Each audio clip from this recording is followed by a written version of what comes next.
Tuhan firman-Mu ajaib, kekal meski gunung menghilang. Tiada huruf yang gagal, tak terpatahkan siasat. Hidup seperti-Mu ya Allah, lebih dari emas. Aku bersaksi kitab-Mu, kitab yang suci. Mendengarkan firman-Mu, hibur hati yang luka. Terangilah langkahku kemanapun ku pergi. Biarkanlah firman-Mu berkuasa atasku. Ubahkanku, bebaskanku, ku mau menyenangkan-Mu. Salam jumpa pemirsa terkasih, saya menyambut Anda sekalian dimanapun Anda berada dalam episode yang terbaru program studi harian kita Semua Kitab Suci. Kita masih mempelajari kitab-kitab dalam perjanjian baru. Kita telah sampai dalam surat pertama kepada Timotius, dan hari ini jika Tuhan menghendaki kita akan mulai pasal 4. Saya ingin ingatkan Anda bahwa di episode sebelumnya kita berbicara tentang peran diaken dalam gereja Tuhan. Dan kita mengetahui bahwa diaken sedang melakukan pekerjaan keuangan di gereja Tuhan, khususnya mendukung masyarakat miskin secara finansial. Masalah keuangan gereja Tuhan. Kita tahu bahwa di antara syarat-syarat yang harus dipenuhi dalam seorang diaken adalah menjadi suami dari satu istri, memegang rahasia iman, menjadi orang yang bermartabat, tidak berlidah ganda. Syarat yang sangat penting yang harus dipenuhi dalam diri siapapun yang melakukan pekerjaan diaken. Hari ini kita akan berbicara tentang hari yang akan datang di waktu-waktu yang kemudian, tapi kita juga akan membahas tentang kepenuhan waktu. Ketika Kristus datang kepada kita dalam wujud manusia, rahasia kesalehan, zaman akhir, dan mereka yang tampaknya saleh. Hari ini kita akan membahas tentang latihan tubuh dan apa arti dari latihan badani terbatas gunanya, tetapi ibadah itu berguna dalam segala hal. Untuk memulai, izinkan saya untuk menyambut tamu kehormatan di studio, para hamba-hamba Tuhan, Dr. Fayez Fuad dan Saudara Ishak Elia. Selamat datang para hamba Tuhan. Terima kasih. Kami juga menyambut hadirin di studio, selamat datang. Kita akan memulai pembelajaran sesaat lagi.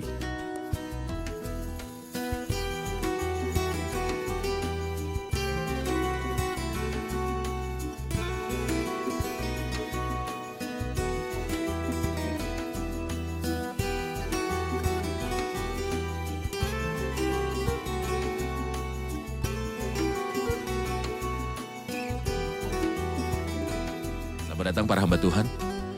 Dr. Fayez, ada sisa ayat dari episode sebelumnya yang harus kita tunda untuk membahasnya secara rinci, dan hari ini kita akan bahas semuanya. Saya akan membaca 1 Timotius pasal 3 ayat 16. Dan sesungguhnya agunglah rahasia ibadah kita, dia yang telah menyatakan dirinya dalam rupa manusia. Dibenarkan dalam roh, yang menampakkan dirinya kepada malaikat-malaikat, diberitakan di antara bangsa-bangsa yang tidak mengenal Allah, yang dipercayai di dalam dunia, diangkat dalam kemuliaan. Setiap kata di dalamnya perlu direnungkan. Mohon jelaskan tentang dan sesungguhnya agunglah rahasia ibadah kita, dia yang telah menyatakan dirinya dalam rupa manusia. Sesungguhnya berarti validasi secara keseluruhan. Dan siapapun yang menyimpan dari validasi ini sama sekali bukanlah orang Kristen. Dan rahasia yang dia bicarakan memiliki arti yang tidak diwahyukan dalam perjanjian lama, namun diwahyukan dalam perjanjian baru. Jadi itu bukanlah rahasia lagi, namun rahasia luar biasa dan merupakan salah satu dari dua rahasia yang digambarkan sebagai sesuatu yang agung, yaitu rahasia Kristus dan gereja, dan rahasia kesalehan. Dan izinkan saya mengatakan bahwa kesalehan adalah kondisi jiwa yang tidak menganggap apa-apa selain hak Allah, dan tidak mencari pujian ataupun kemuliaan orang. Saya takut akan Tuhan, Daniel takut akan Tuhan, dan Yusuf takut akan Tuhan. Dia tidak memikirkan apapun kecuali hak Tuhan, namun apa rahasia di balik kesalehan? Apa yang mendatangkan kesalehan bagi manusia melalui 6 lingkaran yang dibicarakan oleh rahasia kesalehan? Lingkaran pertama adalah dia yang telah menyatakan dirinya dalam rupa manusia. Tentu saja Kristus Allah menjadi manusia dan diam di antara kita, dia mendirikan tendanya di antara kita. Tuhan telah datang dalam wujud manusia. Pada awal perjanjian lama kita baca bahwa manusia diciptakan menurut gambar Allah, tapi pada awal perjanjian baru, Tuhan datang dalam wujud manusia. Pencipta datang dalam wujud makhluk. Ini sangatlah luar biasa. Dia telah menyatakan dirinya dalam rupa manusia. Pada hari peresmian bait Allah, Salomo mengajukan pertanyaan. Tapi benarkah Allah hendak diam di atas bumi? Mungkinkah Tuhan bersemayam dalam kemuliaan yang di bawah Shekinah, di balik tabir bait suci? Betapa hebatnya itu. Jadi Bagaimana jika dia hidup sampai dia melihat firman itu telah menjadi manusia dan diam di antara kita? Lalu apa yang akan Salomo katakan? Ini adalah lingkaran pertama dari misteri kesalehan. Lingkaran kedua ketika Kristus datang dalam wujud manusia, orang-orang mengatakan apapun yang mereka ingin katakan tentang dia, mengatakan bahwa dia adalah orang Samaria dan memiliki setan. Ada pula yang bilang dia penipu, ada pula yang bilang dia menyesatkan bangsa. Biarlah orang berkata apa saja, tapi Roh Kudus yang menyatakan pendapatnya. Dia membenarkannya. Dia membenarkan dia selama hidupnya. Ketika dia turun dalam wujud jasmani seperti seekor merpati dan diam di atasnya tanpa perlu pengorbanan ataupun pertumpahan darah, dia membenarkan dia karena semua pekerjaannya dilakukan oleh kuasa Roh Kudus dan Allah telah menyetujui semua pekerjaan Tuhan Yesus Kristus. Namun, yang paling penting adalah ketika dia membangkitkan dia dari kematian, dibunuh sebagai manusia, tetapi dihidupkan dalam roh. Roh Kudus membangkitkan Kristus seolah-olah dia sedang membenarkan dia, memberikan pembuktian bahwa orang agung tersebut bukanlah sekedar manusia, tetapi tidak kurang dari menjadi anak Allah. Dan ketika Kristus menjadi manusia, dia dilihat oleh para malaikat. Malaikat belum pernah melihat Kristus, belum pernah melihat Kristus sejak selama-lamanya. Mereka tidak dapat melihat dia. Serafim. Benar. Serafim menutupi wajah mereka. Mereka tidak bisa menatapnya, tapi ketika Kristus menjadi manusia, para malaikat diperbolehkan untuk melihatnya. Seorang bayi dibungkus dengan lampin dan terbaring di dalam palungan. Pada waktu mencoba di padang gurun, malaikat-malaikat datang dan melayani dia. Dan di taman Getsemani tampaklah kepadanya seorang malaikat dari surga menguatkan dia. Dan para malaikat menjadi saksi kebangkitan Kristus. Maka ketika Kristus menjadi manusia, ia bisa dilihat oleh para malaikat. Dan juga dia yang naik ke surga dan malaikat kuasa dan kekuatan yang taklukkan kepadanya. Dan para malaikat sekarang melihat dia sebagai manusia dengan fakta bahwa dalam dialah berdiam secara jasmania seluruh kepenuhan kealahan.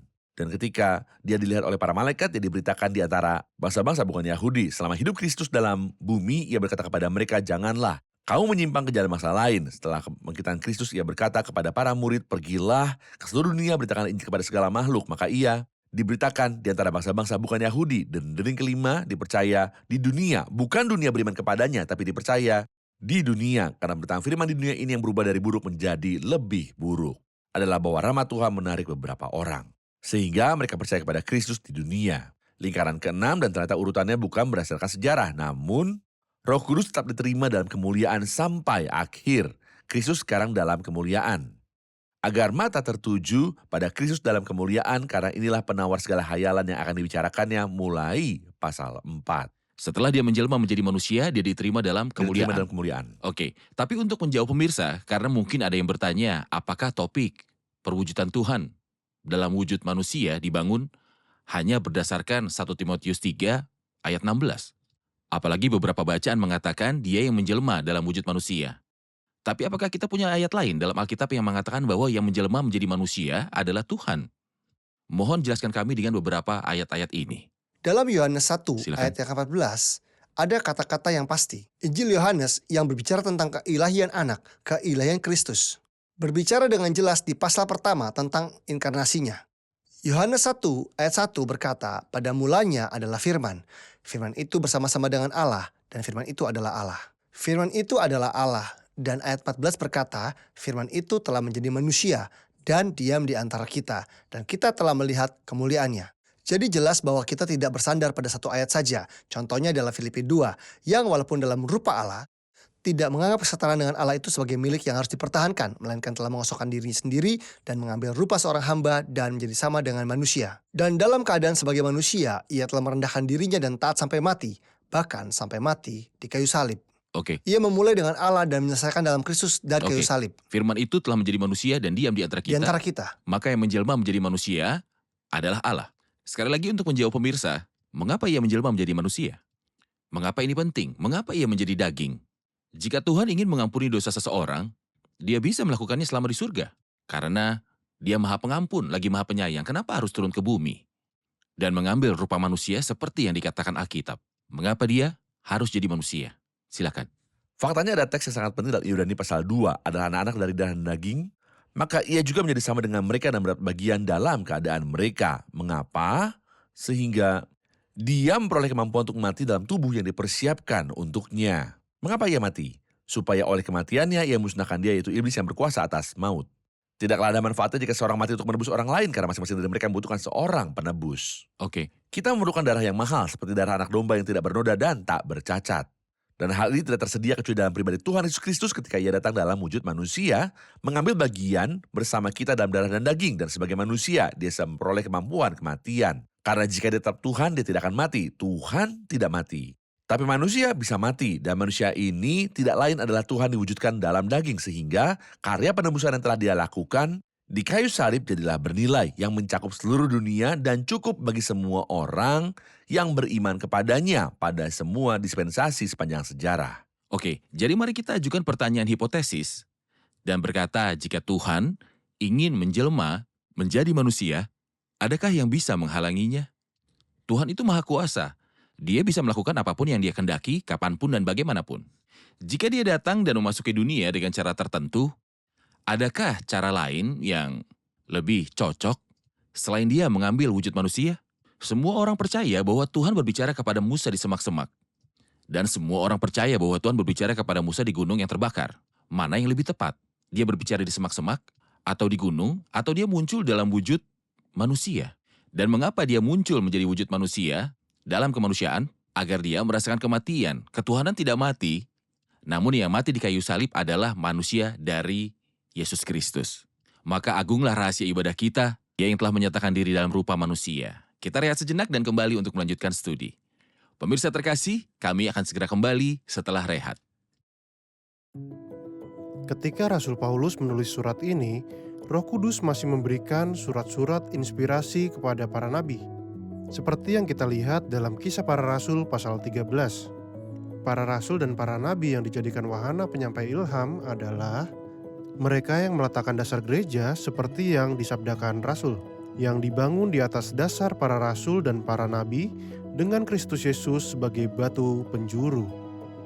Inspirasi telah berhenti, namun kita mendapatkan hasil inspirasi, yaitu Sabda Suci. Dan meskipun Roh Kudus tidak lagi berbicara dengan otoritas seperti itu, tetapi dia tinggal di dalam kita selamanya dan bimbingannya dapat dimengerti oleh mereka yang mempunyai mata untuk melihat. Roh Kudus yang tinggal di dalam kita berbicara untuk membela kebenaran, memperingatkan konspirasi setan yang mungkin terjadi di masa mendatang. Dia berbicara dengan jelas dan tidak ada ambiguitas dalam kata-katanya. Kami telah kembali pemirsa terkasih untuk melanjutkan pembelajaran kita dalam 1 Timotius dan sekarang kita akan mulai pasalnya yang keempat. Saudara Ishak, saya akan membaca beberapa ayat dari pasal 4. Tetapi Roh dengan tegas mengatakan bahwa di waktu-waktu kemudian ada orang yang akan murtad, lalu mengikuti roh-roh penyesat dan ajaran setan-setan oleh tipu daya pendusta-pendusta yang hati nuraninya memakai cap mereka. Mereka itu melarang orang kawin, melarang orang makan makanan yang diciptakan Allah, supaya dengan pengucapan syukur dimakan oleh orang yang percaya dan yang telah mengenal kebenaran. Karena semua yang diciptakan Allah itu baik dan suatu pun tidak ada yang haram jika diterima dengan ucapan syukur. Sebab semuanya itu dikuduskan oleh firman Allah dan oleh doa. Dengan selalu mengingatkan hal-hal itu kepada saudara-saudara kita, engkau akan menjadi seorang pelayan Kristus yang baik, terdidik dalam soal-soal pokok iman kita dan dalam ajaran sehat yang telah kau ikuti selama ini. Tetapi jauhilah tahayul dan dongeng nenek-nenek tua. Latihlah dirimu beribadah. Latihan badani terbatas gunanya, tetapi ibadah itu berguna dalam segala hal karena mengandung janji, baik untuk hidup ini maupun untuk hidup yang akan datang. Saya ingin fokus pada ayat pertama tentang zaman akhir dan penyimpangan dari iman. Mohon jelaskan tentang ayat-ayat tersebut. Faktanya bahwa ia berkata, tetapi Roh dengan tegas mengatakan, dan tentu saja yang dia maksud adalah Roh Kudus. Ini adalah salah satu bukti terkuat bahwa Roh Kudus adalah satu pribadi, bukan sekedar roh atau efek, tetapi Roh dengan tegas mengatakan. Bagaimana dia mengatakannya? Melalui wahyu kenabian yang dia berikan kepada para rasul. Dan berkata bahwa di waktu-waktu kemudian ada orang yang akan murtad. Apa yang dimaksud dengan zaman akhir? Artinya periode-periode terakhir dalam sejarah gereja di bumi. Dia berbicara dalam 1 Timotius tentang zaman akhir. Dalam 2 Timotius dia berbicara tentang hari-hari terakhir. Setelah dua surat ini, Rasul Yohanes berbicara tentang jam terakhir, dan akibatnya kita dapat mengatakan bahwa kita sekarang hidup pada detik-detik terakhir, saat-saat terakhir. Di kemudian hari, beberapa orang akan pergi, belum tentu dari agama Kristen. Tetapi yang lebih parah lagi adalah ada yang murtad dari imannya, iman Kristen atau dasar-dasar iman Kristen. Mereka mungkin tetap berada dalam lingkaran pengakuan Kristen yang lebih serius, tetapi mereka pergi karena mengindahkan roh-roh yang Ada menipu. pertanyaan di sini. Apakah bahwa di waktu-waktu kemudian ada orang yang akan murtad Ada orang yang akan keluar karena iman? atau keluar Tidak, dari iman? yang benar adalah dari Ya. iman. Karena orang beriman tidak akan pernah bisa pergi atau Jika binasa. Ini misalnya penting. seseorang muncul di saluran satelit dan berkata, aku adalah seorang pendeta Kristen. Aku sedang melayani di gereja. Namaku ini dan itu, sebuah nama Kristen. Tapi aku menemukan bahwa doktrin Kristen salah dan Tuhan memberi petunjuk padaku. Lalu orang-orang mulai bingung karena pemimpin Kristen mereka keluar dari agama Kristen. Apakah ini penyimpang dari iman atau keluar dari iman? Bagus sekali Anda sebutkan subjek ini. Dalam Yohanes 10, Tuhan Yesus berkata bahwa tak seorang pun dapat merampas domba-dombanya dari tangannya, dan tak seorang pun dapat merebutnya dari tangan Bapa. Dan tidak ada seorang pun yang lebih besar daripada anak dan Bapa. Dan akibatnya kita bukanlah termasuk orang-orang yang mundur, melainkan yang beriman untuk keselamatan jiwa. Seperti yang dikatakan Alkitab, memang mereka berasal dari antara kita. Waktu mereka keluar, itu membuktikan bahwa mereka tidak sungguh-sungguh beriman. Inilah yang dikatakan oleh Rasul Yohanes. Benar, Maka mereka adalah manusia yang menyimpang dari iman Kristen. orang beriman sejati tidak pernah pergi, Juga tidak binasa. tidak binasa. Tetapi orang beriman yang palsu, orang palsu yang berpura-pura menjadi Kristen, seperti yang terjadi pada Yudas, yang termasuk orang-orang yang dekat dengan Kristus, tetapi dia bukanlah orang yang benar-benar percaya. Tepat. Jadi kita meyakinkan pemirsa terkasih, Ya. bahwa orang-orang percaya sejati tidak akan pernah pergi dan tidak binasa. Jika saya menemukan seseorang mengatakan saya seorang Kristen, tapi tidak lagi, karena pada mulanya memang dia bukanlah seorang Kristen sejati. Bahkan jika dia tetap menjadi Kristen dalam namanya dan menyimpang dari imannya, dia akan binasa. Ia berkata, lalu mengikuti roh-roh penyesat. Sangat bagus bahwa dibandingkan dengan Roh Kudus, dia menyebut hal lain sebagai setan. Tapi setan-setan ini adalah sesat dan ajaran setan-setan. Dan jelas bahwa setan adalah roh, dan semua setan yang bersamanya adalah roh yang menyebarkan ajaran. Masalah dari ajaran setan, saudara ayat, sebagiannya didasarkan pada firman Tuhan. Tapi mereka mengeksploitasi pikiran orang sederhana yang tidak mengacu pada Alkitab dan mengambil sebagian dari Alkitab dan sebagian lagi miliknya. Dan karena dia mengambil bagian dari Alkitab, orang-orang mempercayainya dan orang-orang binasa karena mereka terhilang. Carilah pengajaran dan kesaksian. Siapa yang tidak berbicara sesuai dengan perkataan itu, maka baginya tidak terbit fajar. Terima kasih, kita akan mendengar pertanyaan hadirin. Dalam ayat 2 ia berkata oleh tipu daya pendusta-pendusta yang hati nuraninya memakai cap mereka. Apa arti dari hati nurani memakai cap mereka? Dia menggambarkan mereka yang pergi bahwa hati nurani mereka terbakar. Apa artinya? Di dalam ayat tersebut yang menyebutkan beberapa ciri-ciri orang yang menyimpang dari iman Kristen atau meninggalkannya. Nomor 1, mereka meninggalkan kebenaran ilahi yang diberitakan dalam firman Tuhan. Nomor 2, mereka menganut hayalan yang merupakan doktrin setan. Nomor 3, mereka bercirikan kemunafikan yang artinya yang diperlihatkannya selain apa yang disembunyikannya. Mereka mengklaim tingkat kesuciannya bahkan lebih tinggi dari apa yang Tuhan inginkan dan mempertimbangkan tingkat kemurniannya bahkan lebih tinggi dari apa yang diberitakan dalam firman Tuhan. Dan nomor 4, mereka mengadopsi kebohongan, tetapi hati nurani mereka tidak mencela mereka ketika mereka berbohong, memberikan ajaran yang menipu yang menjadikan pengikutnya tidak mengenal Tuhan Yesus Kristus. Tidakkah hati nurani mereka mencela mereka? Tidak, mereka tidak melakukannya sama sekali. Karena hati nuraninya memakai cap. Perumpamaan ini diambil dari metode pengobatan primitif. Ketika seseorang menderita sakit di bagian manapun dari tubuhnya, mereka biasa membakar bagian ini. Mematikannya sehingga kehilangan sensasi, maka ia mati.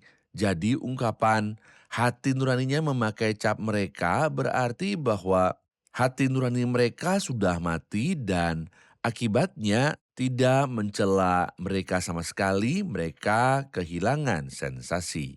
Oke, Saudara Ishak di antara ajaran orang-orang murtad itu, mereka itu melarang orang kawin, melarang orang makan makanan yang diciptakan Allah supaya dengan pengucapan syukur dimakan oleh orang percaya dan telah mengenal kebenaran. Mohon jelaskan ajaran ini. Sayangnya, ajaran tersebut masih ada sampai sekarang. Saya bersyukur kepada Tuhan, saudara ayat, karena kata-kata ini ditulis pada abad yang pertama. Pertanyaan saya adalah, bukankah kata-kata ini sudah dibaca? Bukankah orang membaca 1 Timotius pasal 4 ayat 3 dan 4? Apakah ada pembicaraan yang terang-terangan bahwa ajaran-ajaran ini bertentangan dengan ajaran Alkitab? Bukan hanya sebaliknya. Ini adalah ajaran setan. Pertama, tragedinya adalah orang tidak membaca.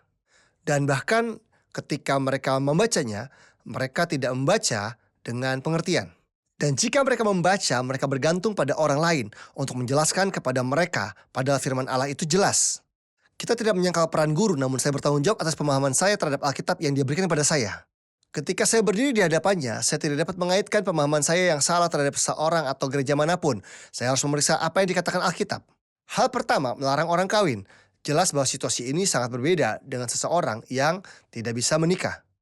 Atau seseorang yang mempunyai karunia untuk tidak menikah dan menggunakan karunia ini dalam pelayanan kepada Tuhan seperti Rasul Paulus misalnya. Iya. Tetapi orang-orang yang mengharamkan perkawinan, mereka menganggap bahwa para siapa kawin tidak memenuhi standar kesucian. Seolah yang menikah lebih rendah kesuciannya dibandingkan yang belum menikah. Mengetahui bahwa firman Tuhan menyatakan sebaliknya. Hormat terhadap perkawinan. Hendaklah kamu semua penuh hormat terhadap perkawinan. Jadi yang menikah tidak kalah sucinya dengan yang belum menikah. Hal kedua, melarang orang makan makanan yang diciptakan Allah untuk diterima dengan ucapan syukur. Di Perjanjian Lama, ada gambar simbol, ada makanan halal dan makanan haram, hewan halal dan hewan haram. Namun dalam Kisah Rasul pasal 10, kain turun yang dilihat Petrus ketika dalam perjalanan menuju rumah Cornelius, di dalamnya ada segala macam makanan.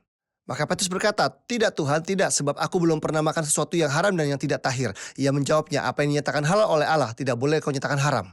Karena semua yang diciptakan Allah itu baik dan sesuatu pun tidak ada yang haram jika diterima dengan ucapan syukur." Ada yang berkata, mungkin saja makanan itu membahayakan perutku, tetapi tidak ada makanan yang dapat menambah atau mengurangi kesucianku. Oke. Dr. Fayez setelah ia berkata di ayat 4, karena semua yang diciptakan Allah itu baik dan suatu pun tidak ada yang haram jika diterima dengan ucapan syukur. Ia berkata sebab semuanya itu dikuduskan oleh firman Allah dan oleh doa. Ucapan syukur, firman Allah, dan peran doa selama kita menerima makanan. Ia Silakan. mengatakan bahwa segala sesuatu yang diciptakan Tuhan itu baik. Setelah air bah, Tuhan mengizinkan manusia makan ikan dan binatang dan burung selain tumbuhan yang merupakan satu-satunya makanan manusia sebelum air bah.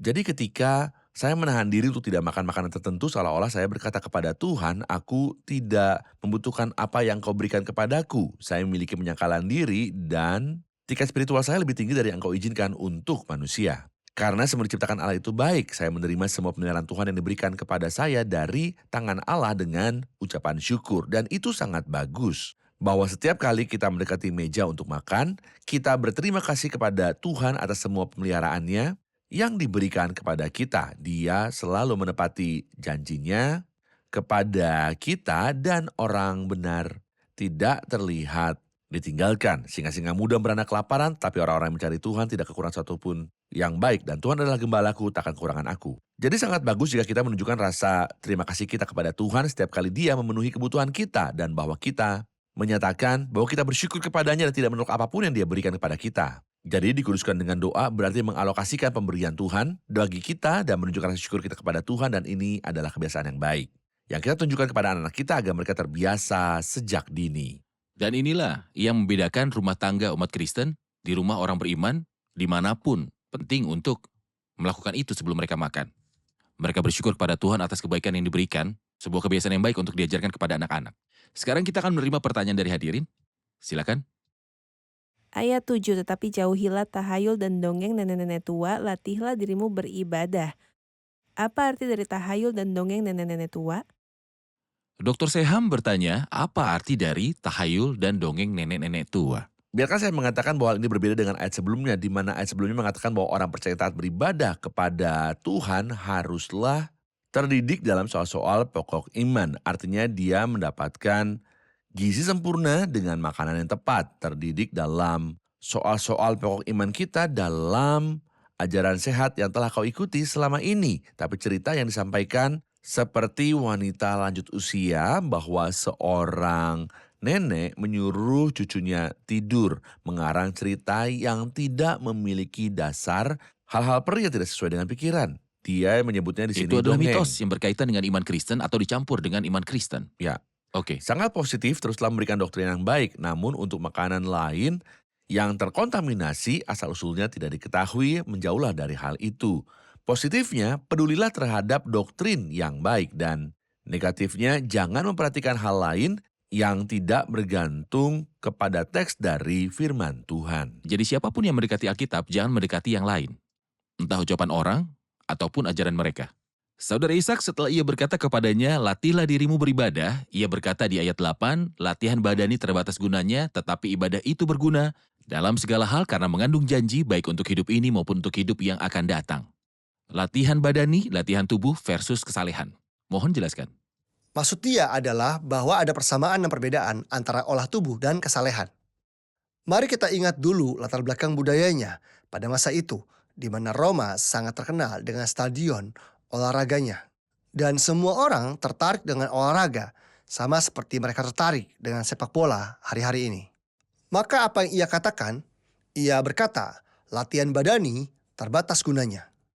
Itu bermanfaat bagi kesehatan tubuh dan ini tidak salah, malah sebaliknya. Sebab tidak pernah orang membenci tubuhnya sendiri tetapi mengasuhnya dan merawatnya. Perbedaannya ada pada hal kesalehan, takut akan Tuhan, bermanfaat dalam segala hal.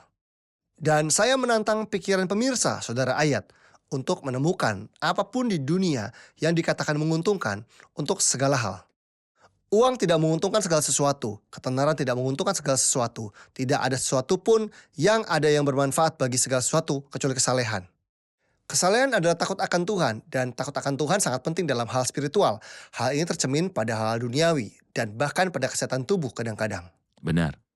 Maka latihan tubuh mempunyai manfaat tertentu dalam dunia. Namun, tetapi ibadah itu berguna dalam segala hal karena mengandung janji baik untuk hidup ini maupun untuk hidup yang akan datang. Ini bermanfaat untuk segala hal dan untuk setiap zaman. Itu bermanfaat untuk saat ini dan juga untuk kehidupan yang akan datang. Oleh karena itu saya berharap yang menjadi perhatian kita semua adalah berdoa agar Tuhan meningkatkan kesalehan, rasa takut, dan rasa hormatnya kepada Tuhan. Ini adalah keuntungan terbesar bagi saya dan rumah saya. Tentu saja manfaat olahraga untuk tubuh itu terbatas, hanya tubuh kita secara fisik. Tetapi kesalehan melebihi tubuh, mencapai jiwa dan juga roh. Jadi itu bernilai bagi jiwa, roh, dan tubuh. Seseorang mungkin melakukan latihan jasmani tapi tetap tertekan. Tepat. Tetapi kesalehan dapat Jika dia menjangkau kalah jiwa dalam dan pertandingan. rohnya. Benar, Tapi persamaannya adalah keduanya butuh olahraga. benar, Karena kesalehan juga memerlukan latihan rohani. benar. Terima kasih, Tuhan berkati. Sekarang kita akan rangkum episode ini bersama hadirin di studio.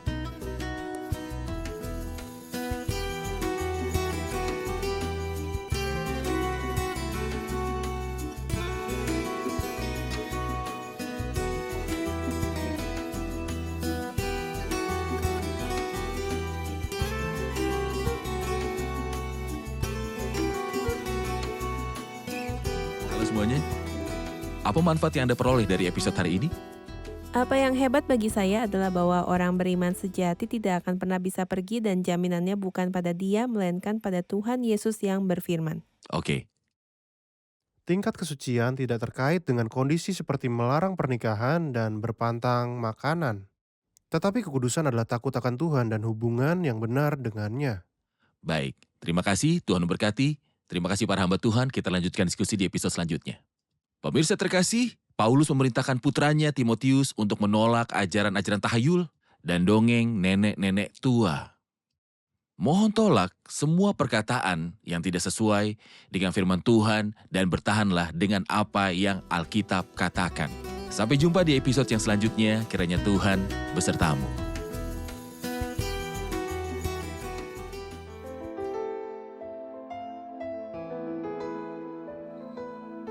Tuhan firman-Mu ajaib, kekal meski gunung menghilang. Tiada huruf yang gagal, tak terpatahkan sia-sia. Hidup seperti-Mu ya Allah, lebih dari emas. Aku bersaksi kitab-Mu, kitab yang suci. Mendengarkan firman-Mu, hibur hati yang luka. Terangilah langkahku kemanapun ku pergi. Biarkanlah firman-Mu berkuasa atasku. Ubahkanku, bebaskanku, ku mau menyenangkan-Mu. Tuhan firman-Mu ajaib, kekal meski gunung. Ubah dan bebaskan aku.